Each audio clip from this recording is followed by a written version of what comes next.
إن الحمد لله نحمده ونستعينه ونستغفره ونعوذ بالله من شرور أنفسنا ومن سيئات أعمالنا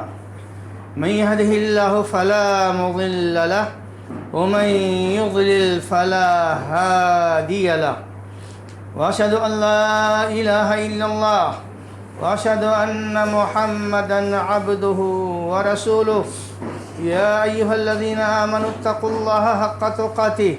ولا تموتن إلا وأنتم مسلمون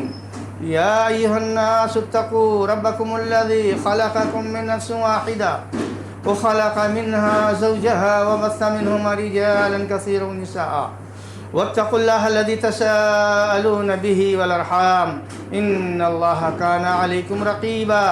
يا أيها الذين آمنوا اتقوا الله وقولوا قولا سديدا يصلح لكم أعمالكم ويغفر لكم ذنوبكم ومن يطع الله ورسوله فقد فاز فوزا عظيما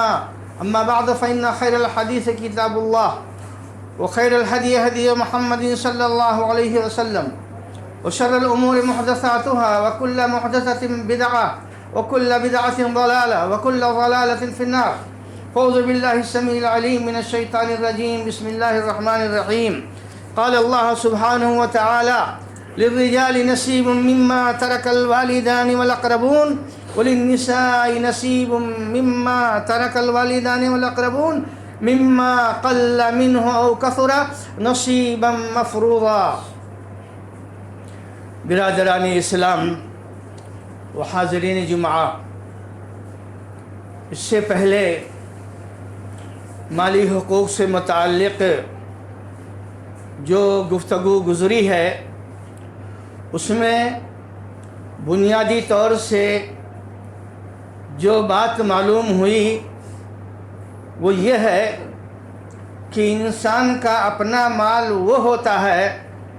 جس کو وہ جائز طریقے سے کماتا ہے۔ آج اس مال کا تذکرہ ہے جو انسان اپنا خود نہیں کماتا ہے، یہ کمائی اس کے باپ دادا کی ہوتی ہے یا یہ کمائی اس کے اقربا کی ہوتی ہے۔ یہی وہ جائیداد ہے جو کسی بھی مسلمان کو ملتی ہے، عرف عام میں اس کو وراثت کہا جاتا ہے۔ اس وراثت کے تعلق سے اللہ رب العالمین نے قرآن کریم میں یہ واضح ہدایت دیا ہے کہ ماں باپ میں سے جو بھی یا قرابت داروں میں سے جو بھی وفات پاتے ہیں تو ان کے وفات پا جانے کے بعد للرجال نصیب مما ترک الوالدان والاقربون وللنساء نصیب مما ترک الوالدان والاقربون، کہ مردوں کا اپنا حصہ ہوتا ہے جو والدین یا قرابت دار چھوڑ کر کے جاتے ہیں۔ جو مال قرابت دار یا والدین چھوڑ کر کے جاتے ہیں اس میں مردوں کا حصہ ہوتا ہے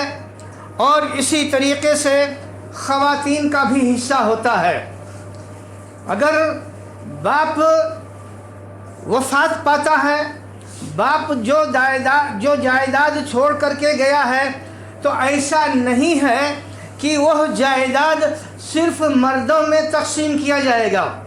ایسا نہیں ہے کہ وہ جائیداد صرف بیٹوں کو دے دیا جائے گا یا کسی ایک بیٹے کو دے دیا جائے گا، ایسا نہیں ہے، بلکہ جیسے بیٹے کا حصہ لگتا ہے ایسے ہی بیٹیوں کا بھی حصہ لگے گا۔ دراصل اللہ رب العالمین کی یہ ہدایت اس پس منظر میں آئی ہے جو زمانے جاہلیت میں رائج تھا، جہاں خواتین کو کوئی حصہ جائیداد میں کسی بھی شکل میں نہیں ملتا تھا، اور اس حساب سے یہ مجبور محض بنی ہوئی تھیں ان کی حیثیت خواتین کی حیثیت غلاموں اور لونڈیوں جیسے تھی اس زمانے میں. ان کے پاس کوئی حق نہیں ہوتا تھا، ان کے پاس اپنی کوئی جائیداد نہیں ہوتی تھی، اپنی کوئی ملکیت نہیں ہوتی تھی. اس طریقے سے یہ مردوں کے ہاتھ میں جس طریقے سے وہ چاہتے تھے ان کو گھماتے پھراتے تھے.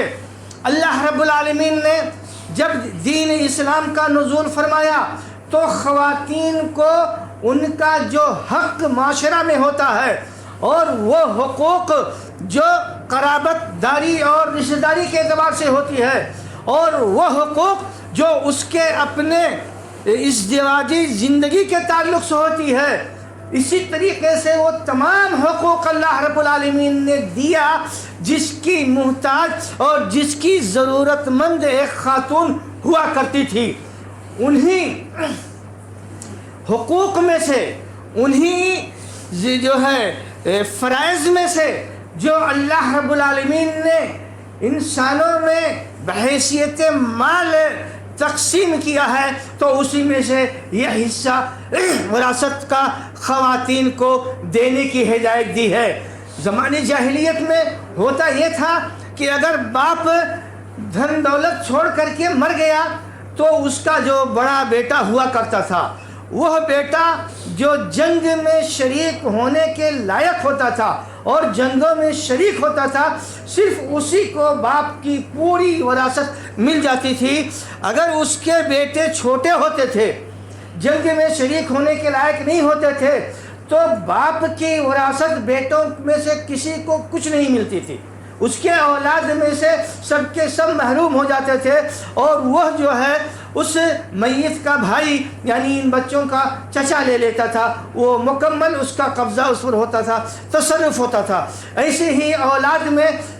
پھر بقیہ اور کسی کو نہیں ملتا تھا. تو جب بیٹوں ہی کو نہیں ملتا تھا تو بیٹیوں کو ملنے کی بات تو درکنار تو بہت دور کی بات تھی، اس کا کوئی تصور ہی نہیں تھا. تب اللہ رب العالمین نے جو تمام اصلاحات رب العالمین نے فرمائی مال کے تعلق سے، تو اس میں ایک اہم جو رسم و رواج چل رہا تھا اس رسم و رواج کو باطل قرار دیتے ہوئے اللہ رب العالمین نے پہلی گفتگو یہ کیا کہ جو والدین اور رشتہ دار ترکہ چھوڑ کر کے جاتے ہیں تو اس میں مردوں کا یعنی لڑکوں کا بھی حصہ ہوتا ہے اور خواتین کا یعنی لڑکیوں کا بھی حصہ ہوتا ہے. چاہے جو چھوڑ کر کے وہ گئے ہیں رشتہ دار اور قرابت دار، چاہے مال تھوڑا ہو اور چاہے مال زیادہ ہو، اگر کسی کے ترکے میں صرف 1 روپیہ بچا ہے تو اس روپے کی بھی تقسیم ہو جائے گی. یہاں تھوڑا اور زیادہ کوئی بنیاد نہیں ہے، بنیاد صرف یہ ہے کہ وہ کیا چھوڑ کر کے گئے ہیں. چنانچہ یہ ہدایت اللہ رب العالمین نے سورہ نساء میں دیا ہے. اور اس کے علاوہ اللہ رب العالمین نے اور ایک آیت نازل فرمائی وراثت کے تعلق سے، جس میں اللہ رب العالمین نے یہ ہدایت دیا تھا کہ اگر کسی کی وفات ہو جاتی ہے تو ایسی صورت میں اللہ رب العالمین تم کو یہ ہدایت دیتا ہے کہ تم اپنے والدین اور قرابت داروں کے لیے وصیت کر کے جاؤ. والدین اور قرابت داروں کے لیے وصیت کر کے جاؤ. گویا کہ جو سسٹم تھا اس سسٹم کی اصلاح میں یہ پہلے قدم اٹھایا گیا تھا. چنانچہ اللہ رب العالمین فرماتے ہیں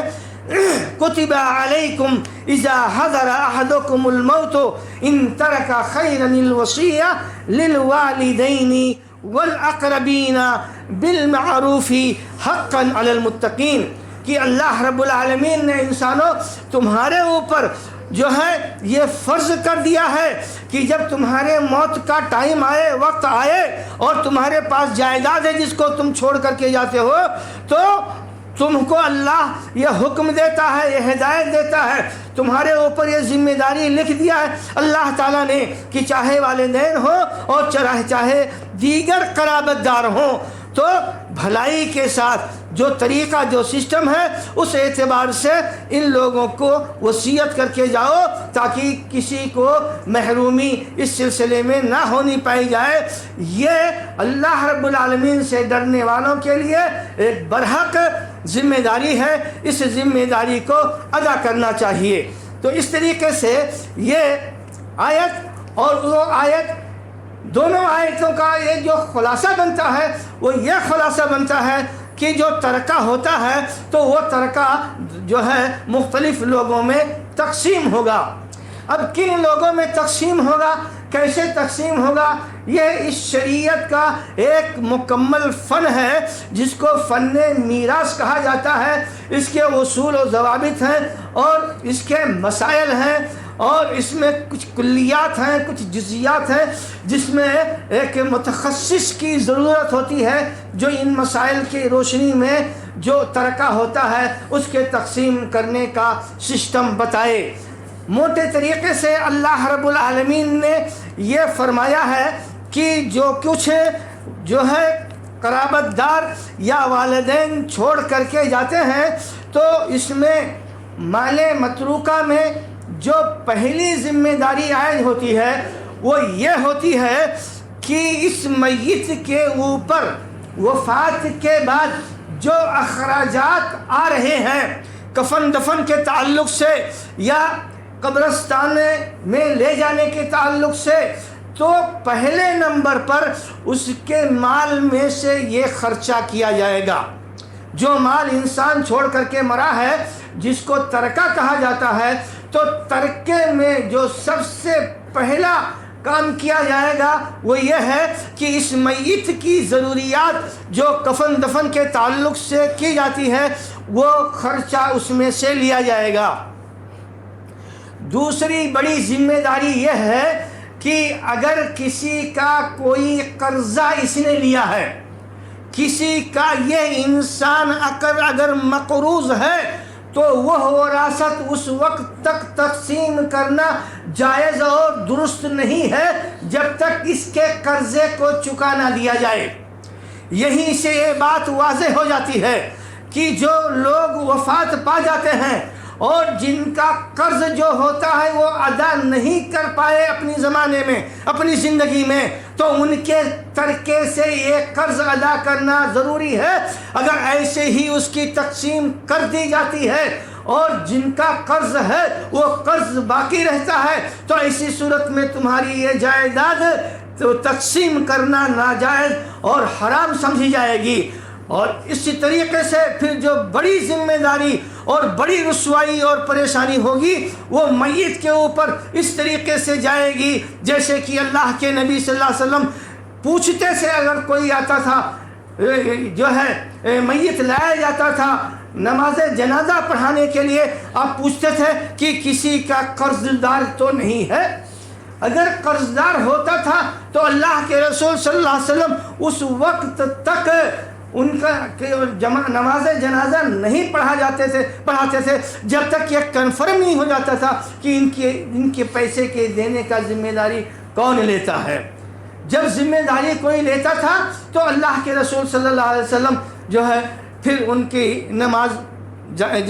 جنازہ پڑھا دیتے تھے۔ اور پھر آخری دور میں جب اللہ کے رسول صلی اللہ علیہ وسلم کے پاس اچھی خاصی جائیداد ہو گئی تو آپ وہ ذمہ داری خود لے لیتے تھے اور اس طریقے سے ان کے سر سے قرض کو اتار دیتے تھے۔ یعنی قرض کی حالت میں میت کا اللہ رب العالمین کے پاس جانا یہ کوئی پسندیدہ چیز نہیں ہے۔ رسول اللہ صلی اللہ علیہ وسلم کا فرمان ہے کہ جب تک میت کا قرض نہیں ادا ہو جاتا ہے تب تک اس کا مسئلہ معلق رہتا ہے۔ ایک آدمی جس نے دنیا میں اچھا کام کیا، نماز روزے کا پابند رہا، موحد رہا اور وفات پا جاتا ہے لیکن قرض دار ہے، لہذا اس کا معاملہ کنفرم نہیں کیا جاتا ہے، تو یہ کتنی بڑی جو ہے سمجھیے کہ کتنا بڑا نقصان ہو رہا ہے اس انسان کا جو وفات پایا اور اس کے پاس جائیداد موجود ہے لیکن اس کے ورثہ قرض نہ ادا کرتے ہوئے اس کا بٹوارا کرنے کی کوشش کرتے ہیں۔ یہ حکم اللہ رب العالمین نے سورہ نساء کی اس آیت میں جہاں ان احکامات کی تفصیل بیان کی گئی ہے، وصیت کی ان آیتوں میں کئی مرتبہ اللہ رب العالمین نے دہرایا ہے البتہ آیت میں اللہ رب العالمین نے وصیت کو پہلے ذکر کیا ہے اور قرض کو بعد میں ذکر کیا ہے۔ اللہ کے نبی صلی اللہ علیہ وسلم نے یہ کہا کہ قرض کو پہلے ادا کیا جائے اور وصیت کو بعد میں نافذ کیا جائے، جب وہ بچ جائے گا مال تو نافذ کیا جائے گا۔ یہاں جو اللہ نے وصیت کو پہلے ذکر کیا تو اس کی وجہ یہ ہے کہ وصیت جو میت کر کے جاتا ہے اس کے تعلق سے ورثہ جو ہے یہ اپنے منمانی بہت ساری چیزیں کرنے لگتے ہیں اور وہ دینے میں ٹال و مٹول کرتے ہیں، اس لیے اللہ نے یہاں آیت میں پہلے ذکر کیا ہے۔ لیکن رسول اللہ صلی اللہ علیہ وسلم کی سنت اور سیرت میں اس کی جو وضاحت کی گئی ہے تو اس میں قرض کو مقدم کیا گیا ہے۔ چنانچہ قرض ادا ہو جانے کے بعد تیسرا مرتبہ یہ ہے کہ میت نے جو وصیت کیا ہے تو ایسی صورت میں اس وصیت کو نافذ کیا جائے جو ایک تہائی مال سے زیادہ میں نہیں ہو سکتا ہے۔ اگر ایک تہائی مال سے زیادہ وصیت کر کے میت گیا ہے تو اس پر عمل نہیں ہوگا، بلکہ ایک تہائی کے نیچے ہی کے مقدار میں وصیت نافذ کیا جا سکتا ہے۔ اور اس کے بعد چوتھے نمبر پر پھر میراث کی تقسیم کا مسئلہ آتا ہے۔ تو ان چاروں چیزوں کو ترتیب وار کرنے کے بعد، تینوں چیزوں کو ترتیب وار کرنے کے بعد پھر تقسیم کا مسئلہ آتا ہے، اور پھر اس تقسیم کی جو کیفیت اور اس کا جو سسٹم ہے وہ اللہ رب العالمین نے قرآن کریم میں ذکر کیا ہے۔ چنانچہ اسی موضوع سے متعلق جو بنیادی باتیں ہیں اس کے بعد وہ یہ ہے کہ ورثہ جو ہوتے ہیں ان کی کل 3 قسمیں شریعت میں کی جاتی ہیں۔ ایک کو کہا جاتا ہے اصول۔ اصول کا مطلب یہ ہوتا ہے کہ جو آدمی وفات کر گیا ہے وہ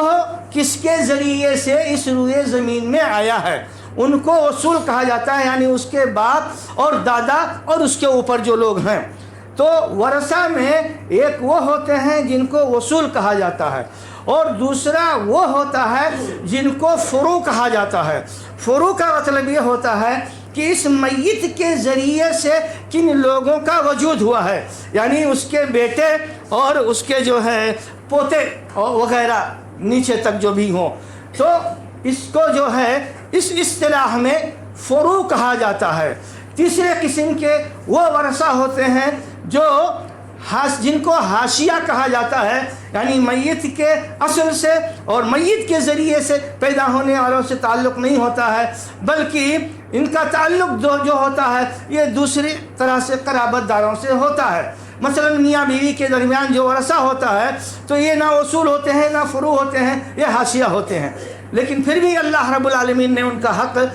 قرآن کریم میں متعین کیا ہے۔ تو 3 قسم کے حق ہیں جن کو وراثت دی جاتی ہے۔ اس میں جو فروع ہوتا ہے وراثت لینے میں سب سے زیادہ طاقتور یہی ہوتا ہے، یعنی میت کا جو حقیقی اپنا بیٹا ہوتا ہے اور اس کی جو حقیقی اولاد ہوتی ہے، یہ نمبر 1 پر سب سے زیادہ قوی اور طاقتور ہوتے ہیں۔ والدین جو ہے میت کے اولاد کی موجودگی میں، چاہے بیٹا ہو یا بیٹی، ان کی موجودگی میں پھر جو ہے ذوی الفروج اگر نہیں ہے تو سارا کا سارا مال ان کو ملتا ہے، اس لیے کہ ان کی حیثیت عصبہ کی ہو جاتی ہے۔ بہرحال تو یہ 3 طریقے کے لوگ ہوتے ہیں۔ اس کے علاوہ جو اور بنیادی ہدایتیں قرآن کریم میں میت کے تعلق سے ہیں وہ یہ ہے کہ قرآن کریم میں ہے یا سنت رسول میں ہے، جس میں یہ ہدایت دی گئی ہے کہ اگر دونوں آدمیوں میں، میت اور اس کے ورثہ میں، اختلاف دین پایا جاتا ہے، یعنی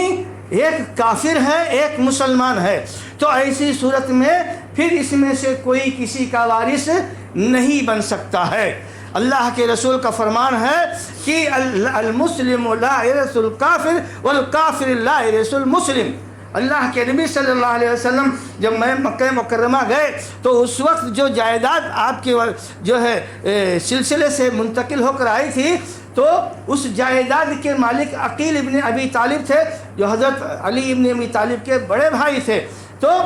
پوری جائیداد ان کے قبضے میں تھی. کسی نے رسول سے سوال کیا کہ آپ کا گھر ہے، آپ کی جائیداد ہے، تو آپ نے کہا کہ وہ تو عقیل کے کنٹرول میں ہے، تو اب ہمارا اس میں کیا ہے، کیونکہ ہم جو ہے ان کے وارث نہیں ہو سکتے اور نہ وہ ہمارے وارث ہو سکتے ہیں. تو یہ اختلاف اگر ہے دین کا تو کوئی کسی کا پھر وارث نہیں ہو سکتا ہے.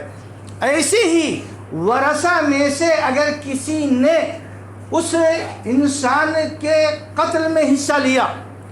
جس کا یہ وارث بن سکتا تھا، تو ایسی صورت میں یہ انسان وراثت سے محروم کر دیا گیا ہے اللہ رب العالمین کی جانب سے. یعنی مثلا اگر ایک باپ اپنے بیٹے کو قتل کر دیتا ہے تو ایسی صورت میں پھر اس کو وراثت میں کوئی حصہ نہیں دیا جائے گا.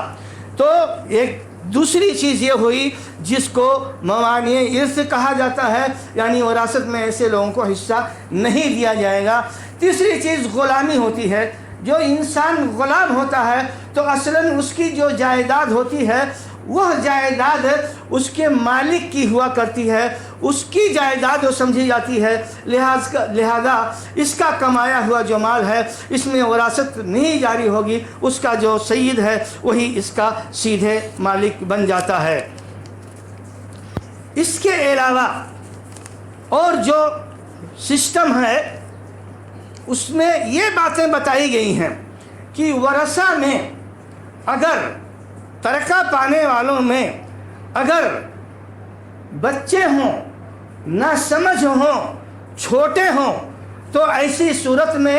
ان کے جو ذمہ دار ہیں، جو اولیاء ہیں، ان کو یہ ہدایت دی گئی ہے کہ ان کے مال کو اپنے تحویل میں رکھو، ان کے مال کو اپنے تحویل میں رکھو اور ان کے قبضے اور کنٹرول میں نہ دو. حالانکہ بحیثیت ترکہ مال کے وارث یہی ہیں، لیکن اس کے باوجود بھی اللہ رب العالمین نے ان کو اس وقت تک دینے سے منع کیا ہے جب تک ان کے اندر مال کے حفاظت کرنے کی صلاحیت نہیں پیدا ہوتی ہے. چنانچہ اللہ رب العالمین نے فرمایا وَلَا تُؤْتُوا السُّفَهَاءَ أَمْوَالَكُمُ الَّتِي جَعَلَ اللَّهُ لَكُمْ قِيَامًا وَارْزُقُوهُمْ فِيهَا وَاكْسُوهُمْ وَقُولُوا لَهُمْ قَوْلًا مَّعْرُوفًا. فرمایا کہ جو کم عقل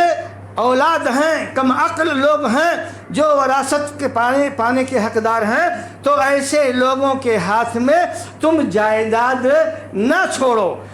بلکہ تمہاری ذمہ داری یہ ہے کہ اس جائیداد کو اپنی حفاظت میں رکھو. اس کا جو سلسلہ ہے اس کے اندر کمائی کا اس کی دیکھ بھال آپ خود کرو. اس جائیداد میں سے جو وراثت کے حقدار تھے ان کے کھانے پینے کا انتظام کیا جائے گا اور ان کے پہننے کا انتظام کیا جائے گا اور ان کی ضرورتوں کا انتظام کیا جائے گا. اور ایسے لوگوں کو سمجھا بجھا کر کے یہ اطمینان دلایا جائے گا کہ بھائی آپ کو گھبرانے کی ضرورت نہیں ہے، اللہ نے چونکہ مجھ کو ذمہ دار بنایا ہے اس وقت تک کے لیے جب تک کہ آپ لوگ اس کے لائق نہیں ہوتے ہیں، لہذا آپ کی جو ضروریات ہے اس کو پوری کرنے کی اس سے کوشش کی جائے گی. اس طریقے سے ان سے دشمنی بھی مول نہ لو، بلکہ ایک ایسا ماحول بناؤ کہ خوشی خوشی سے وہ اس پر راضی رہیں کہ وہ جائیداد آپ کے پاس میں ہو. فرمایا وَقُولُوا لَهُمْ قَوْلًا مَّعْرُوفًا، اچھی باتیں کرو، ان سے بھلائی کی باتیں کرو، یعنی ان کو سمجھاؤ بجھاؤ کہ آپ کا اسی میں فائدہ ہے. تو ایک ہدایت تو یہ ہے اللہ رب العالمین کی جانب سے. دوسری ہدایت اسی تعلق سے، اسی موضوع سے یہ ہے کہ وَابْتَلُوا الْيَتَامَىٰ حَتَّىٰ إِذَا بَلَغُوا النِّكَاحَ فَإِنْ آنَسْتُم مِّنْهُمْ رُشْدًا فَادْفَعُوا إِلَيْهِمْ أَمْوَالَهُمْ، کہ جو یتامہ ہیں تو یتامہ کے مال کا دیکھ بھال آپ کرتے رہو یہاں تک کہ جب وہ نکاح کی عمر کے لائق ہو جائیں، یعنی یہاں تک کہ جب وہ بالغ ہو جائیں. اب اگر آپ سمجھتے ہو کہ ان کے اندر جو ہے اپنے جائیداد کی حفاظت کرنے کا شعور آ گیا ہے اور ایسا نہیں ہے کہ کوئی ان سے پھسلا بہلا کر کے کسی طرح سے جو ہے دھوکہ دے کر کے ان سے لے لے گا، تو فَإِنْ آنَسْتُم مِّنْهُمْ رُشْدًا فَادْفَعُوا إِلَيْهِمْ أَمْوَالَهُمْ. اب ایسی صورت میں ان کی جو جائیداد تھی ترکے والی اب ان کے قبضے میں ان کو دے دو. ولا تاکلوها اسرافا وبدارا، اور یہ دھیان دینا کہ جب تک آپ کے قبضے میں ہے تب تک آپ ان کی جائیداد کو اللہ دللے مت خرچ کرنا. یعنی آپ کو ضرورت بھی نہیں ہے لیکن آپ خرچ کیے جا رہے ہو کہ جانے دو ہمارا تھوڑا ہے رہے گا تو پھر وہی لے لے گا تو ہم تو بیکار ہو جائیں گے. تو یہ سوچ کر کے نہ کرو، یہ ذمہ داری اللہ دے رہا ہے تم لوگوں کو. تو اللہ رب العالمین نے ہدایت دے رہا ہے کہ آپ ذمہ دار ہو بحیثیت قرابت، لہذا اپنی اس ذمہ داری کو آپ ادا کرو. فرمایا کہ ولا تاکلوها اسرافا وبدارا، فضول خرچی کرتے ہوئے اور یہ سوچ کر کہ جلدی جلدی جو ہے ہم لوگ اپنا سب کچھ کام اسی سے کر لیں، ایسا نہ کرو. بلکہ یہ کہا کہ آپ لوگوں میں سے جو حفاظت کے ذمہ دار ہیں، اگر مالدار ہیں آپ تو فلیستعفف،